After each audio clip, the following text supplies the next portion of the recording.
అందరికీ నమస్కారం. నేను మీ జాహ్నవి. శుభకృత్ నామ సంవత్సరం చివరిలో ఉన్నాం. శోభకృత్ నామ సంవత్సరానికి స్వాగతం పలికేస్తున్నాం. మరి ఈ సందర్భంగా శుభకృత్ నామ సంవత్సరం ఎలా జరిగింది ఏంటి అదంతా మనం ఆల్రెడీ ఫేస్ చేసేసి ఉన్నాం, మనకు తెలుసు. బట్ శోభకృత్ నామ సంవత్సరం ఎలా ఉండబోతోంది, మన జీవితాలు ఏ విధంగా మారబోతున్నాయని తెలుసుకోవాలని ప్రతి ఒక్కళ్ళు చాలా ఆతృతగా ఉంటాం కదా. మరి ఈ శోభకృత్ నామ సంవత్సరం ఎలా ఉండబోతోంది, మన రాశి వారికి ఏ విధంగా ఉండబోతుంది, ఎలాంటి మార్పులు చేర్పులు మనం చేసుకుంటే బాగుంటుంది, ఇలాంటి పూర్తి వివరాలు మనకి డీటెయిల్డ్గా వివరించడం కోసం మనతో ఉన్నారు ప్రముఖ జ్యోతిష్య వాస్తు పండితురాలు, ప్రముఖ ఆధ్యాత్మికవేత్త, లక్ష్మీనారాయణ ఉపాసకురాలు శ్రీమతి దివ్యరమణ చక్రవర్తుల గారు. సో ప్రతి ఒక్కరికి కూడా, ప్రతి ఒక్క రాశి వారికి, ప్రతి ఒక్క వ్యక్తులకి ఈ సంవత్సరం మొత్తం బాగుండాలని మనస్ఫూర్తిగా కోరుకుంటూ మరి కార్యక్రమంలోకి వెళ్ళిపోదామా. నమస్తే అమ్మా. నమస్కారం అమ్మా. జాహ్నవి ఎలా ఉన్నావు? అమ్మ చాలా బాగున్నానమ్మా. శుభకృత్ నామ సంవత్సరానికి వీడ్కోలు చెప్పేస్తున్నాం. శోభకృత్ నామ సంవత్సరం అంటే శోభాల వైపు అడుగులు పెడుతూ ఉన్నాం. అంటే శుభాలకి ప్రస్తుత వీడ్కోలు చెప్పి శోభం ఇంకా అద్భుతం కదా ఇది. మరి దానికి మనం స్వాగతం పలకడానికి సిద్ధమవుతున్నాం. మరి ఈ శోభకృత్ నామ సంవత్సరం ప్రతి ఒక్కళ్ళకి శోభాలని ఇవ్వాలని మనస్ఫూర్తిగా ముందుగా నేను కోరుకుంటూ, అసలు మీరు ఏ ఏ రాసుల వారికి ఎలా ఉంటుంది డీటెయిల్డ్గా ప్రతి ఒక్కరికి వివరించి, అంటే ఏం లేదు, చిన్న చిన్న మార్పులు మన జాతకంలో, మన రాశిలో, మన జీవితంలో మనం చేసుకుంటే నిజంగా ప్రతిరోజు శుభమే. అయితే ఏంటి అని అంటే కనుక మనకి శుభాల్ని కలిగించేది పోయిన సంవత్సరం అయితే కనుక ఈ సంవత్సరం వచ్చేది ఏదైతే ఉందో అది మనకి వెలుగుని ప్రకాశాన్ని ఇస్తుంది. అంటే మనకి కొంత శుభం జరిగితే కదా మనం శోభ వైపు వెళ్తాము, ప్రకాశం వైపు వెళ్తాము. ప్రకాశం వైపు అడుగు పెట్టడానికి ఈ సంవత్సరం బాగుండాలని, ప్రతి రాశి వాళ్ళు చక్కటి ఫలితాలని అనుభవించాలని కోరుకుందాం. మనం కోరుకోవడం తప్పలేదు కదా. ఏ రాశి, కొంతమందికి ఏలినాటి శని ఉంటుంది, కొంతమందికి గురువు నెత్తి మీద ఉంటాడు. కానీ ఏది జరిగినా కానీ అందరికీ శుభాలు జరగాలి. అంటే ప్రతి ఒక్కరూ సంకల్పాన్ని వదలకూడదు. దృఢంగా, ధైర్యంగా ఏ పనైనా సరే వాళ్ళు ముందుకు వెళ్ళాలని, చెయ్యాలని వాళ్ళు సంకల్పించుకుంటే ఎలాంటి సంవత్సరం అయినా వాళ్ళు అధిగమిస్తారు. అందుకని ఈ సంవత్సరం అందరికీ బాగుండాలని ఉగాది శుభాకాంక్షలు సుమన్ టీవీ ప్రేక్షకులకి.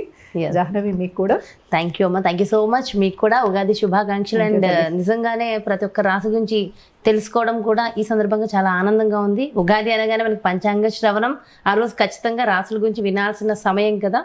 So thank you so much అమ్మ. ఫస్ట్ ఆఫ్ ఆల్ మీకు కూడా అండ్ మీకు కూడా మీ అందరికీ కూడా ఈ శుభకృతనామ సంవత్సరం నుంచి శోభకృతనామ సంవత్సరానికి వెళ్ళేటప్పుడు రకరకాల అడ్డంకులు శుభకృతనామ సంవత్సరంలో చాలామంది ఎదుర్కొన్నారు. అవన్నీ ఈ సంవత్సరం వాళ్ళు అధిగమించి వాళ్ళకి అందరికీ విజయం చేకూరాలని, ఛానల్లో పనిచేసే వాళ్ళకి, అలాగే రాజకీయంగా వ్యాపారస్తులకి, ఉద్యోగస్తులకి అందరికీ ఈ సంవత్సరం చాలా బాగుంటుంది. అలాగే విద్యార్థులకు కూడా బాగుంటుంది అని మనం ఆశిద్దాం. ప్రతిదీ మనం ఆశించడంలో తప్పులేదు. మంచి కోరుకుందాం, మంచి కోరుకుంటే మంచి జరుగుతుంది. అవునమ్మా. అందుకని see positive and enjoy the positiveness అని అంటారు కదా. అందుకని అదే చూద్దాం మనం.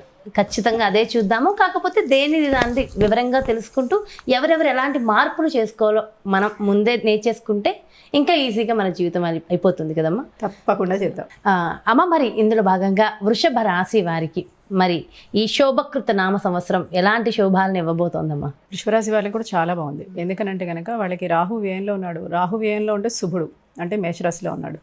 అలాగే వాళ్ళకి కేతు వచ్చేసరికి షష్టమ స్థానంలో ఉన్నాడు. కొంచెం కేతు అశుభాలను ఇస్తాడు కానీ బట్ అయితే బాగానే ఉంది. గురువు చూసుకుంటే కనుక మంచి లాభస్థానంలో మీనరాశిలో ఉన్నాడు ఏప్రిల్ 21వ తారీఖు వరకు. తర్వాత మేషానికి వస్తాడు. అప్పటి నుంచి బాగుండదు గురువు వల్ల. అంటే దైవిక కార్యక్రమాల్లో కానీ, లేకపోతే దాన ధర్మాలు అని అంటే మనకి ఎప్పుడు కానీ మనకి హిందూ సాంప్రదాయం ఏం చెప్తుంది, దానము, ధర్మము, ఇలాంటివన్నీ విషయాలు మనకి ప్రత్యేకంగా చెప్తూ ఉంటాం మనం. ఇవి జరుగుతూ ఉంటే కనుక మన జాతకంలో అనేక రకాల దోషాలు ఉంటాయి. ఆ దోషాలన్నిటి యొక్క పర్సెంటేజ్ తగ్గించబడుతుంది. యాక్చువల్గా అందరూ ఏమనుకుంటారంటే నేను ఈ శాంతి చేస్తున్నాను, శాంతి చేయగానే నా దోషమే పోతుంది అనుకుంటారు. దోషం మనం 100% మనం అనుభవించేది ఉంటే కనుక మనకి 80% దాన్ని రెడ్యూస్ చేయబడి మనకి 20% మనం అనుభవించే యోగం ఉంటుంది. అంటే తలకాయ పగిలిపోయే బదులు చిన్నది బొప్పి కడుతుంది. ఆ స్టేజ్ మనకి క్రియేట్ అవుతుంది. అయితే ఎప్పుడైతే ఇది లేదో మనకి అది కొంచెం బాలేదు అని అనుకుంటాం. అందుకని గురువు వ్యయంలో ఉండడం వల్ల వీళ్ళకి రజితమూర్తిగా ఉంటాడు, అంత బాగా యోగించదు అని మనం అనుకుంటాం. తర్వాత మళ్ళీ శని వచ్చేసరికి రాజ్యస్థానంలో ఉన్నాడు, కుంభరాశిలో ఉన్నాడు. కాబట్టి శని వల్ల వీళ్ళకి రాజ్యం బాగుంటుంది అని అంటే ఏంటి, వీళ్ళు రాజకీయ రంగాల్లో ఉన్నా, వ్యాపార రంగాల్లో ఉన్నా, ఉద్యోగ రంగాల్లో ఉన్నా కానీ, వ్యవసాయ రంగంలో ఏ రంగం చూసుకున్నా కూడా వాళ్ళ యొక్క ప్రొఫెషన్ చాలా బాగుంటుంది ఈ సంవత్సరం. అందుకని వీళ్ళకి కూడా అన్ని విధాలుగా యోగదాయకంగానే ఉంది అని చెప్పుకోవచ్చు. ఒక గురువుని బట్టే మనం కాకుండా మిగతా విధాలుగా అన్నీ చూసుకుంటే కూడా వీళ్ళకి యోగదాయకంగానే ఉందని చెప్పుకోవచ్చు. వీళ్ళకి చక్కగా ఆదాయ వ్యయాల్లోకి వెళ్ళిపోదాము. ఆదాయం వచ్చేసరికి 14, వ్యయం వచ్చేసరికి 11. మనకి ఫస్ట్ చాలా ఇంపార్టెంట్ అది. అందరం అదే చూసుకుంటాం. తర్వాత రాజపూజ్యం 6, అవమానం 1. అయితే మనకి దీంట్లో కృత్తిక, రోహిణి, భరణి, మృగశిర నక్షత్రాలు వస్తాయి దీంట్లో. మనం ఇందాక అనుకున్నాం కదా, ఒక్కొక్క నక్షత్రానికి దాని యొక్క డీటెయిల్స్ తెలుసుకుందాము. సో దట్ మనం ఎలా ఉండాలి ఈ సంవత్సరం అనేది మనకి ఐడియా వస్తుంది. తద్వారా మనం కొన్ని శాంతులు చేసుకోగలుగుతాం. అయితే మనకి కృత్తిక నక్షత్రానికి ఇందాక అనుకున్నట్టుగా మనకి అనారోగ్యం అనేది ఉంటుంది. రోహిణి నక్షత్రం వాళ్ళకి చక్కటి ఆరోగ్యం ఉంటుందన్నమాట. మృగశిర నక్షత్రం వాళ్ళకి విపరీతంగా ధనలాభం ఉంటుంది ఈ సంవత్సరం. అంటే మనం ఇక్కడ చూసుకుంటే ఆదాయం 14 అని చూసుకుంటే అన్ని నక్షత్రాల్లో బాగుంది ఎవరికి? మృగశిర నక్షత్రం వాళ్ళకి చాలా బాగుంది. వీళ్ళు మిథున రాశిలో కూడా వస్తారు కాబట్టి వీళ్ళకి మిథున రాశి వాళ్ళకి కూడా మృగశిర నక్షత్రం వాళ్ళకి ధనాదాయం చాలా చక్కగా ఉంది. సూపర్. అందుకని మృగశిర నక్షత్రం వాళ్ళు ఈ సంవత్సరం ఏదైనా కొత్త వ్యాపారాలు పెట్టినా వీళ్ళు సెటిల్ అవ్వడానికి కూడా ఇంకొక 5-6 ఏళ్ల వరకు వీళ్ళకి తిరుగు లేకుండా ఉంది. అందుకని వీళ్ళు బాగా ముందుకు వెళ్ళొచ్చు, సక్సెస్ఫుల్గా ఏదైనా రిజల్ట్స్ సాధించవచ్చు. అయితే వీళ్ళకి గురువు ఇప్పుడు ప్రస్తుతానికైతే శుభుడే ఉన్నాడు, తర్వాత అశుభుడు అవుతాడు. అలాగే శని కూడా ఇప్పుడు శుభుడే ఉన్నాడు. తర్వాత మనకి రాహుని తీసుకుంటే ఇప్పుడు అశుభుడుగా ఉన్నాడు, తర్వాత శుభుడు అవుతాడు. అలాగే కేతువు కూడా. శుభాశుభాలు అంటే మిశ్రమంగా ఉంది అని చెప్పుకోవచ్చు మనం. ఆదాయ వ్యయాలు కావచ్చు, ఏదైనా కావచ్చు, మిశ్రమంగా ఉంది, అధికంగా ఏమీ లేదు అని. ఈ రాశి వారికి ఏ కార్యం స్టార్ట్ చేసినా కానీ దిగ్విజయంగా పూర్తవుతుంది. ఓకే. అందుకని ఈ రాశి వాళ్ళు ఇప్పుడు మొట్టమొదలుగా ఏదైనా మొదలు పెట్టాలనుకుంటే ఇన్ని రోజుల నుంచి పెండింగ్ ఉన్న వర్క్లన్నీ కూడా ఇప్పుడు అయిపోతాయి. మనకి స్థిర చరాస్తుల్లో అనేక రకాల ప్రాబ్లమ్స్ ఉంటాయి చాలామందికి. ఈ ప్రాబ్లమ్స్ అన్నీ నివృత్తి జరిగి వీళ్ళందరికీ ఈ సంవత్సరము వారి యొక్క స్థిరాస్తులు చేతికి వచ్చే అవకాశం. అంటే అన్నదమ్ముల మధ్య ఉన్న గొడవలు సాల్వ్ అవ్వడం, రిలేషన్స్లో ఉన్న గొడవలు, కోర్టు గొడవలు, ఇలాంటివన్నీ తొందరగా సాల్వ్ అవుతాయి. అయితే వీళ్ళకి దాదాపుగా ఒక 6-7 ఏళ్ల నుంచి అంత కలిసి రాలేదు. ఈ కలిసి రానిదంతా ఈ సంవత్సరం వీళ్ళకి బాగా యోగదాయకంగా ఉంటుంది. వీళ్ళు చాలా పైకి రావచ్చు. ఇంట్లో శుభకార్యాలు జరుగుతాయి, దానివల్ల అధిక ధన వ్యయం అవుతుంది. అది కాకుండా వీళ్ళకి శారీరక శ్రమ కూడా అధికంగా ఉంటుంది ఈ సంవత్సరం. శారీరక శ్రమ అధికంగా ఉండడం వల్ల కొంత మనం అనారోగ్యం ఫీల్ అవుతాం. మీకు తెలియదే ఉంది, కొంచెం ఎక్కువగా వర్క్ చేసామంటే. ఇవాళ రోజున కోవిడ్ తర్వాత చాలా మంది పని చేయలేకపోతున్నారు ఎక్కువగా. అయితే అది ఎందుకు అని అంటే మనం ఇంట్లో ఉండి కావచ్చు, ఏదైనా కావచ్చు. కానీ ఈ ఇయర్ వీళ్ళు ఏంటంటే తొందరగా స్ట్రెస్ని ఫీల్ అవుతారు. ఈ స్ట్రెస్ని ఫీల్ అవ్వడం వల్ల వీళ్ళు రక్త సంబంధిత వ్యాధులకి దగ్గర అవుతారు. అందుకని చాలా జాగ్రత్తగా ఉండాలి. అనవసరమైన స్ట్రెస్ తీసుకోకూడదు ఈ సంవత్సరం ఈ రాశి వాళ్ళు. తీసుకుంటే రక్త సంబంధిత వ్యాధులు వస్తే ఏం ఉపయోగం? గుండెపోటో, లేకపోతే బీపీనో, లేకపోతే లో బీపీకో, ఇలాంటి వాటికి వెళ్తారు.